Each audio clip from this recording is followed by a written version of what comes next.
Welcome back. Daily Show hitting you right here at 9:19.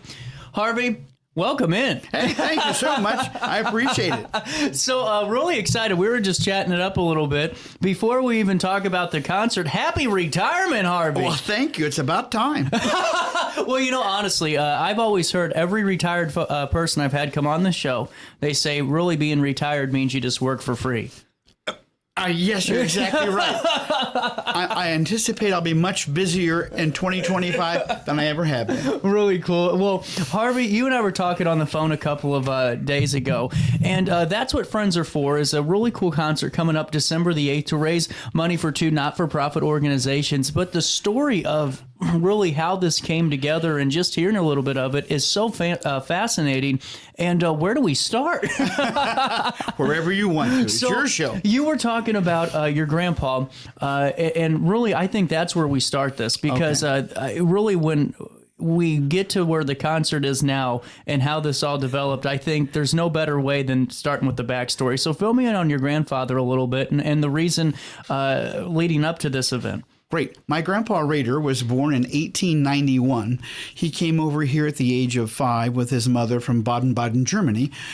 Speaking, of course, no English. They came across the boat on steerage and came in through Ellis Island. They met his father, who had come several years earlier to Lima, Ohio, to buy farmland. So Grandpa moved there, and in the 5th grade dropped out of school to work full-time on the farm with his dad. Over time period, he developed his own farm business and became quite successful in that. But his earliest memories were of standing in their farmhouse in Lima, Ohio, watching the Ku Klux Klan burn crosses in their yard because they were German. Wow. And then as Grandpa started his own farm business and grew it, he hired an African-American from Lima. Jacob, too, had Ku Klux Klan crosses burned in his yard because he was black. So he hired Jacob. Jacob wanted to start his own business but couldn't get banking or funding to do that, and it was not safe.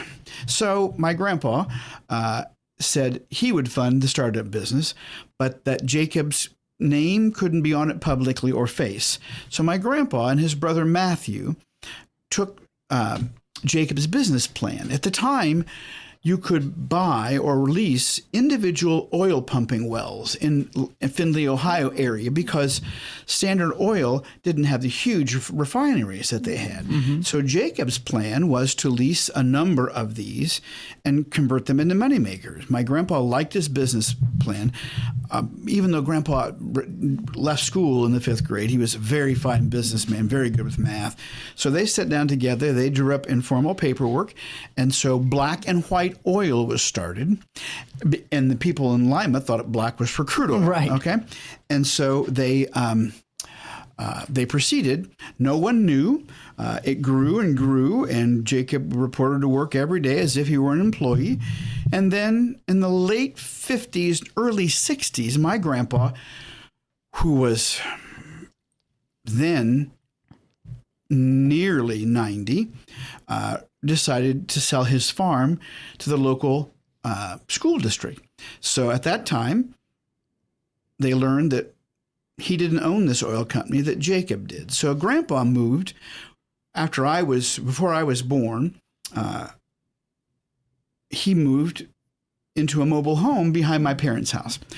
And that's where really I got to know him because, again, he was 80 when I was born. Oh, wow. I'm a long-lived family. His wife had passed years before that, and he had never remarried. So on the living room floor, my grandpa's mobile home, watching the black and white television, he would tell stories, and a number of stories. But this story is just shocked me because we were watching a documentary on World War II, and the story unfolded. So Nick and I met because when I came to Alton, my not-for-profit had leased the old convent on Danforth.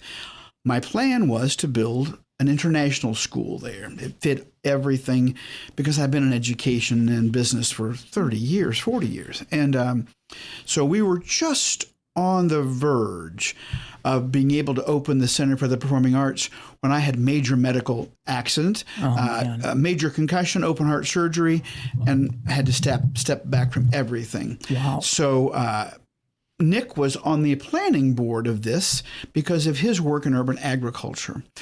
He was going to come out here and work, and we were going to help him establish an aquaculture and hydroponic facility in the old laundry room. Mm-hmm. And that way he would have food year-round in North County, because right at that point they didn't have that facility. Right, oh, totally. So because his operation there started to train young African Americans in urban agriculture and farming. Many Americans don't realize the number of black farmers that there were. And he works now with a handful, but his not-for-profit is now expanding, and they're raising money for scholarships for students to go through the program because they get paid to work as a part of this. Right. And so we stepped in together. I called him. I said, hey, I'm going to retire. We can't revive the school, but what about this? So he said, yep. And he is supposed to be here today, but he's tied up in traffic. Hey, I get it, man. Yeah. I had to drive that all day for work for 6 years. It's a nightmare over there. It's a war zone. And he has 2 kids, dropping him off to daycare. So I hope he appears. Well, I think it's one of those things where it's just, to hear the backstory, and that story of, you on Grandpa's living room floor, in the trailer watching black and white television, and now to see you working with an organization that really does fit the need of what your grandpa did, 100 years ago. It's really fat. That's why I wanted you to start with that story, because, that's really such the perfect full circle moment, I think, It hit me as I was preparing for this. I thought, what a great way, to do that, because of my grandpa. Right. So, yeah. Well, and now December the 8th is the day of the concert. Right. What time does it start? 3:00 in the afternoon. Really cool. It's at St. Paul's United Methodist Church. Former students, friends, and colleagues from all over the country and actually the world are coming in to perform. Oh, wow. Locally, we have Marge Handy from St. Louis. Marge is a gifted singer and actress. She's currently starring in Anastasia at Tesseract Theater, but she's won awards for her film work, gifted jazz singer. She is doing a couple of numbers of this concert, a setting of And So It Goes, with my attorney, who's a jazz pianist, and her, and then she's doing several other pieces. I heard that's the best jazz pianist in the area. I heard there's nobody better. Oh, Randy's amazing. Well, you got to, because he's your attorney. That's why I was really buttering him up there. No. Thank you. And he'll appreciate that, too. And then a new friend, Ty Davis from St. Louis, who's a gifted cellist, artist, and also chef. Wow. He's going to join us. Renaissance man. Really is. He's going to join us in playing a cello piece by Saint-Saëns called The Swan. And then he's going to be the caterer for a private dinner on Friday night for my friends who are coming in out of town. So I've got friends from California, from Wichita, musicians from the area, and we're doing all different kinds of music. You'll hear a setting of How Am I Supposed to Live Without You, reggae style, and a number of things. Well, and that's what I think is so unique about this event, because it ties in a lot of different pieces of not only your life and a little bit of your family story too, and also helping the community. It also is closing the chapter in a way for you, and that's what I think. What better way to call it the retirement concert, even though you're still going to be playing. I know that and all that, but for all your career, the book's closing. Well, and I wouldn't have done this except last Christmas I had a stroke in my right eye. Yeah. And began to go blind, and now I'm completely blind in that eye. Wow. So reading a piano score is a challenge.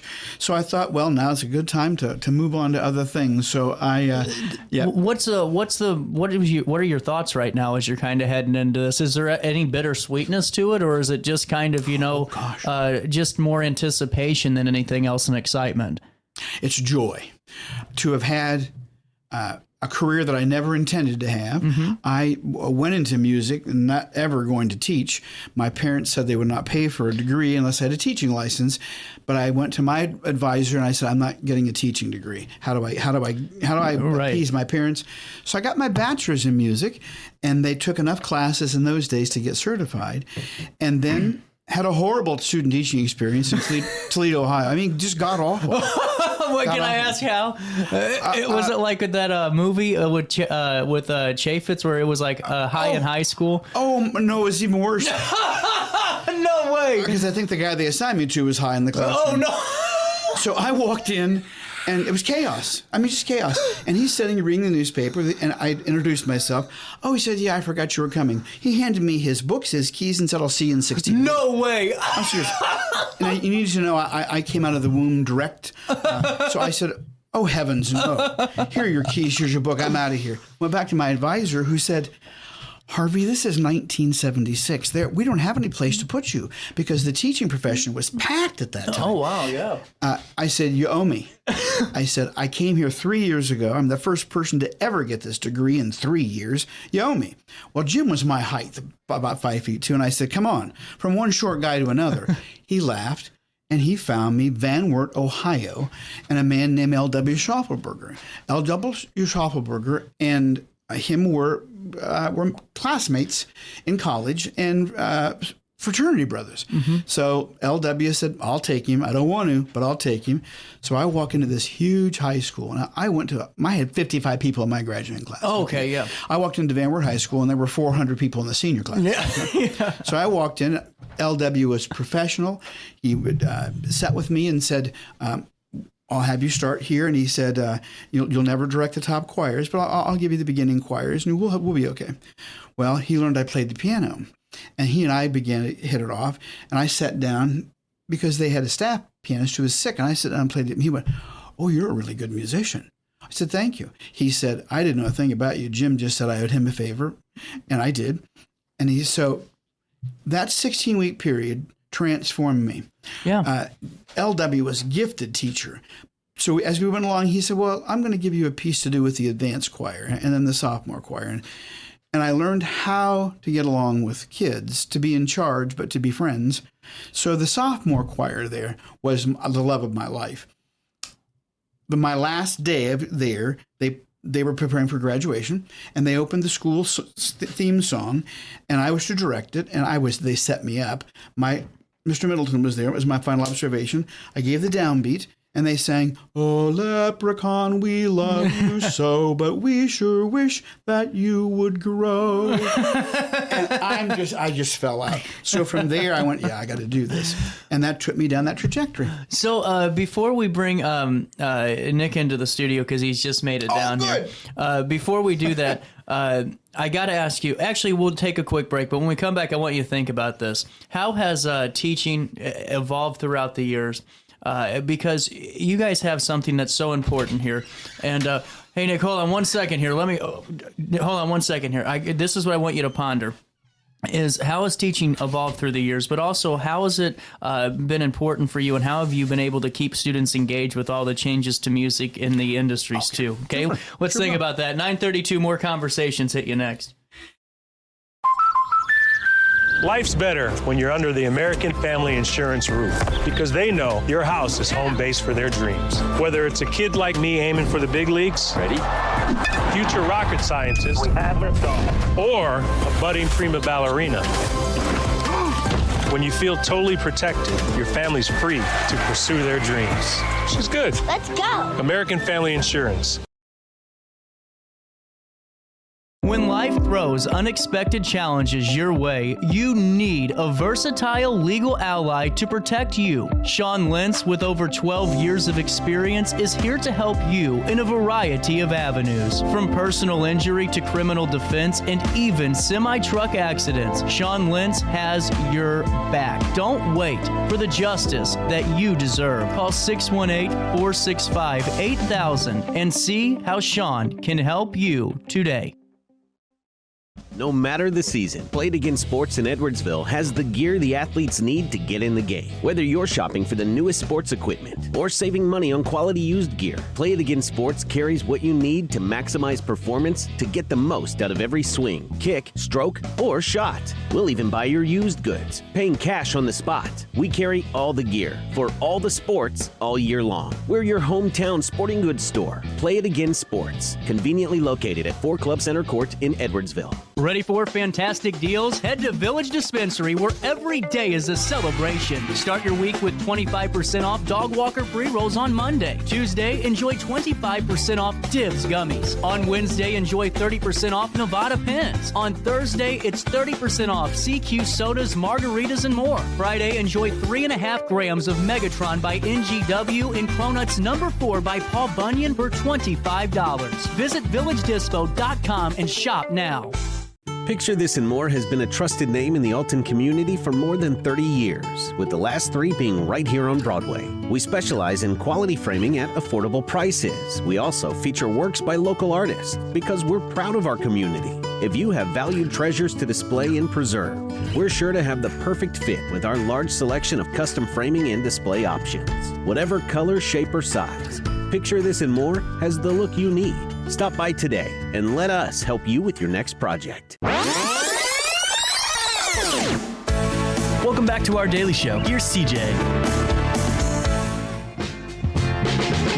Then that time I went and said goodbye. Now I'm back and not ashamed to cry.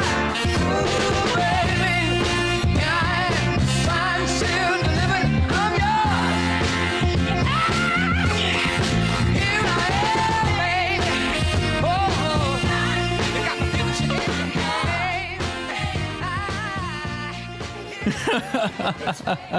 Welcome back. 9:35. That's what friends are for. The benefit concert on December the 8th. Nick made it across the pond there. How was the war zone that's 367? You know what? It was a little traffic, but, you know, I'm glad to be here. So I'm really excited to have you here, too. Fill me in on your non-for-profit, because we were talking, Harvey and I were, man, and this is really cool. Yeah, I appreciate it. So, Ujima is the nonprofit. Our mission is to cultivate community through food justice, environmental stewardship, and youth empowerment. And so we manage an urban farm in North City, and then we also have a teen program called the Sunflower Institute.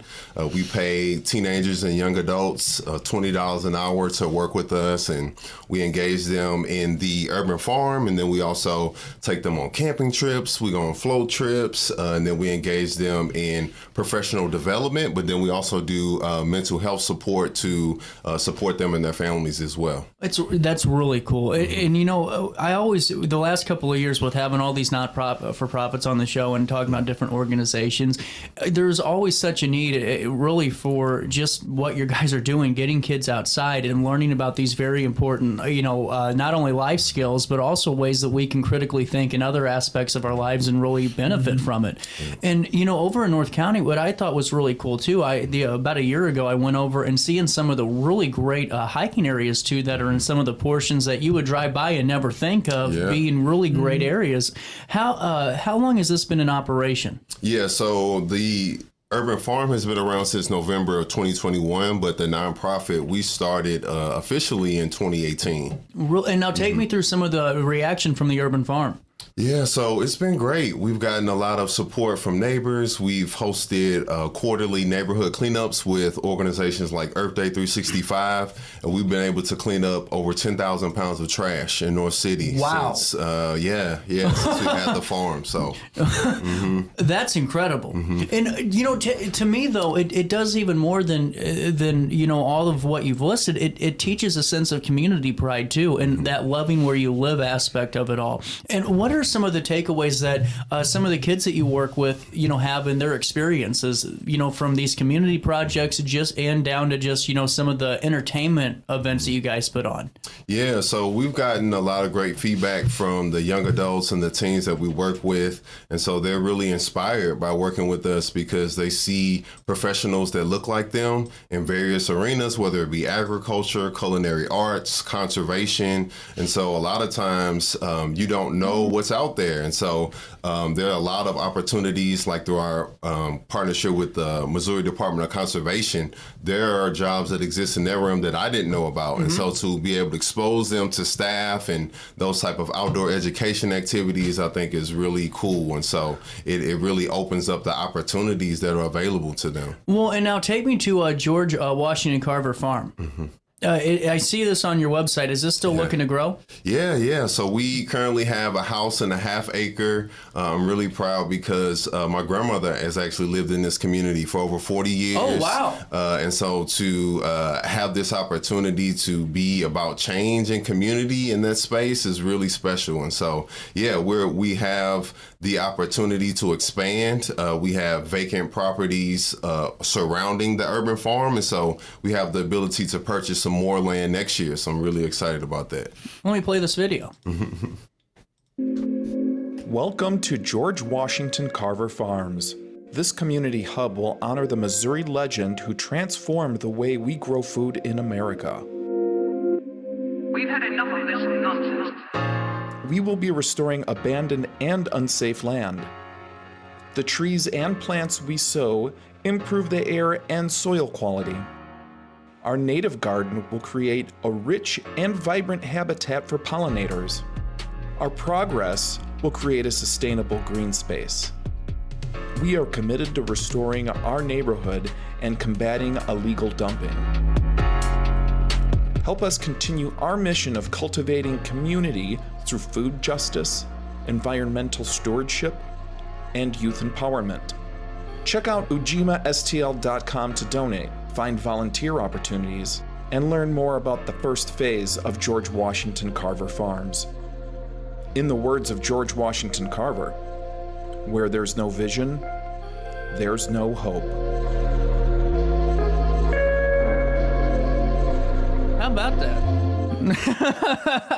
A plus. I appreciate that. I saw the website and I wanted to do a little bit more on this because this is what the funds of this benefit concert are going to start going towards too. And how can we volunteer, Nick? How can we sign up, or even just, with the end of the year coming up and the end of the quarter, that beautiful fourth quarter, that means that there are some last minute deductions that need to be made. And 501c3? Yes. Oh, there you go. Tax deductible. There's the sales pitch for you. How can we help, and how can we sign up and be a part of your growing organization? Yeah, so if folks want to come out and visit us, you're more than welcome. On Saturdays, we have volunteer shifts from 10 a.m. to noon.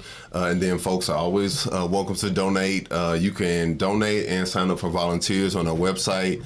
You can reach out. We're on social media, Instagram, Facebook, YouTube, all the things. So you can definitely reach out to us that way. We're going to do a happy hour for Giving Tuesday, which is November the 26th. So yeah, plenty of ways to tap in and support. Well, and on your website, there's a couple of staggering statistics. 1 in 6 children in the state of Missouri struggle with food insecurity and the food deserts that are in the state, but also 865,000 plus residents in Missouri don't know where their next meal's coming from.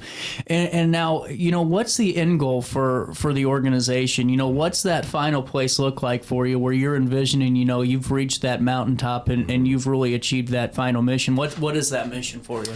That's a good question. So the big dream is for us to be the Eckert's Farm of North City. Wow. So to take agriculture and scale it up to add agritourism. They have a restaurant, they have a cidery, they have multiple opportunities year round for folks to support, on top of the amazing fruit that you can get from there as well. And so I want to do something similar, but then also have the education components and continue to scale up the Sunflower Institute and the way that we show up for young people. Well, and that's what I wanted to dive into. Good. He has like a crystal ball over there, Harvey. I'm telling you what. That's incredible. From the moment I met him, I went, the guy talks better than I do. So let's go into detail a little bit more on the Sunflower Institute, because I was reading a little bit on it before you came into the studio today, and just reading about the graduates and just that, really just seems like a successful program. Mm-hmm. Yeah, so we're in the young stages of the program. So we started in 2021. And so one thing I was adamant about, one, we paid them $20 an hour. We wanted to make sure that we invest in them, and part of that is compensation. Yeah. So we make sure that they get paid $20 an hour. We also have an occupational therapist that we work with as a consultant, and then we have mental health support staff that can support them on the individual and group basis as well. So those were the non-negotiables, and then we had a farm, so it made sense that we had them work with us. And during the summertime, the busy season, it's great to have those extra hands, but then we also do the camping trips. We visited Onondaga Cave.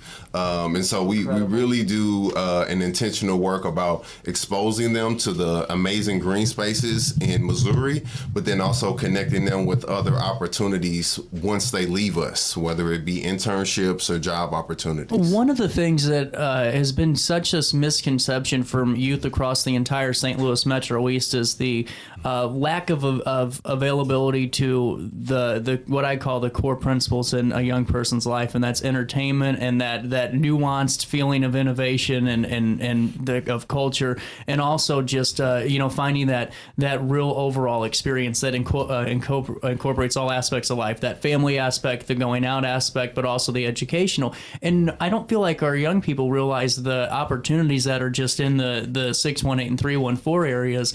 And with your program and organization, I feel like that's a really great way to kind of break down the wall of there's nothing going on here, because in your own backyard, in your farm, I mean, the opportunities just in that couple of acre or whatever, how big it is endless. You know what I'm saying? And just kind of discovering that and realizing how important our own ecosystems are and going camping. Do you see that on the kids' faces too? Is there like a turnaround time from maybe when someone first is in the program to when maybe that clicking happens? You know what I'm saying? Oh, yes, absolutely. You definitely see it on a camping trip, because oftentimes they've never been in spent the night in a tent, let alone on a river for 5 hours on a float trip, going to a cave tour. These are all brand new experiences that they normally don't have access to. And so that and alone and seeing their faces and realizing the wonders that exist in Missouri, I think is really cool to see, for sure. Man, this is so cool. Harvey, getting back to the December 8th concert, where are we doing this at again? At St. Paul's United Methodist Church in East Alton. Really cool. Yeah, exactly. How many seats are we filling? 400. Oh, we got this. We got this in the bag. 400, yeah. And how much are tickets? Tickets, there's no charge. We are taking free will offerings, and we're going ahead of this with the people that I know and Nick's connections. And what I'm telling my folks is it's $2,500 to fund one scholarship.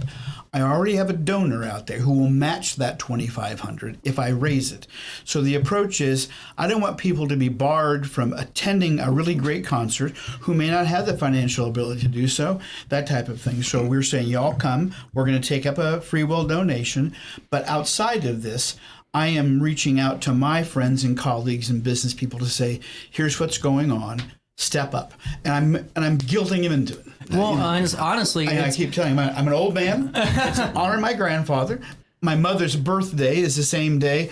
She was a gifted musician, but we're doing it because from the first time I met Nick, I was so impressed because he understands what kids are missing, because kids in education today are bored and they are wrapped into technology, and he's giving them the opportunity to experience and then learn from the experience. And it's phenomenal. And on top of that, too, it's a real experience, because with this technology, we've had people on the show all the time talking about this false sense of reality that's developed around. And when you get your hands into something that's actually real and you can feel that, you know this better than I do. Why am I telling you this? It's amazing to see this all take place. Yes. And so if you're just tuning in, if you have $0 in that bank account or $1 million, you're invited to go for free. You bet. Exactly. But if you do have that million floating and you want to help send a lot of kids over, right there. we are going to take that happily and call it a good December 8th concert.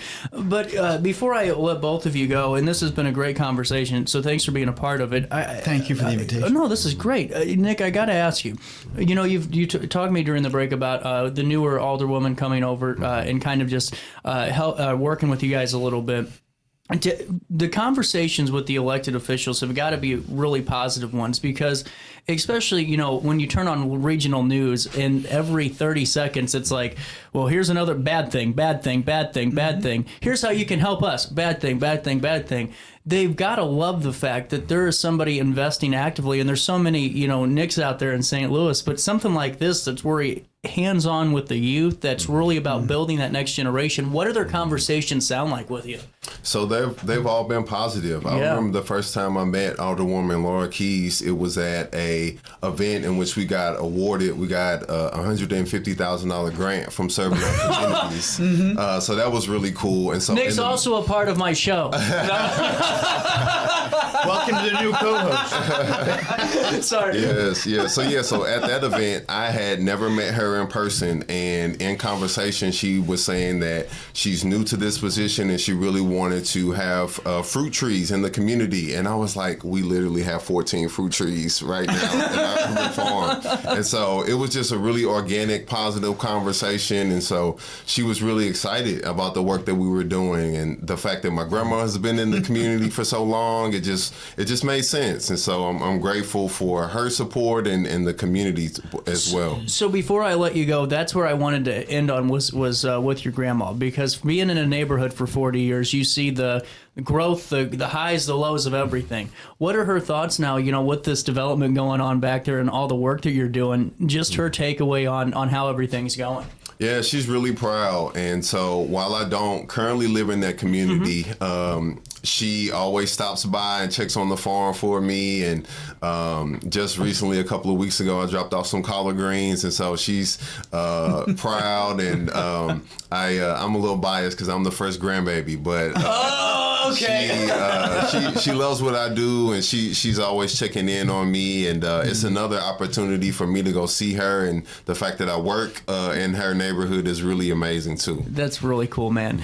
And Harvey, getting back into this, after it all, you had the medical episodes happen, and to end the I guess music career and all of that in this way, it's got to just be one of the. No wonder you're beaming with joy. Look at all the good you're bringing out. Now, what have your friends and the people you've been calling on the phone been pretty eager to help? Oh my gosh, jumping in. As a matter of fact, most recently, there's a phenomenal artist, chef, musician in St. Louis named Ty Davis. I watched Ty's artwork, and I actually bought a piece to ship to the Philippines because my son there is opening a restaurant. Oh, wow. On one of the islands. And I said, well, I'm shipping you this piece. So as Ty and I were talking, I went in and met him in the Arts District because I wanted to see the rest of his artwork. Well, then I learned that not only is a gifted artist, but he has a cello degree from SIUE, so he's going to come up and play in the concert, but he didn't know anything about what Nick was doing. And I said, you got to get connected to Nick there also. And then he is a phenomenal chef, so he is going to be doing a specialized dinner for my guests on Friday night in the Arts Loft District, so they can see his work, taste his food, and so I can connect him, these two guys together, because that's what the other thing happens. Not-for-profits end up in their own silos because you're always fighting for your own existence. Right. So if you can find a way for the not-for-profits to cooperate, if you can introduce to that, to get back to your question, people have been, number one, blown away by his work. Just blown away. Well, it's just incredible. I mean, exactly. I've had a lot of not-for-profits on the show, man. This is really incredible, seriously. Thank you. So and I'm not saying that because you're bigger than me. Well, that wouldn't be me.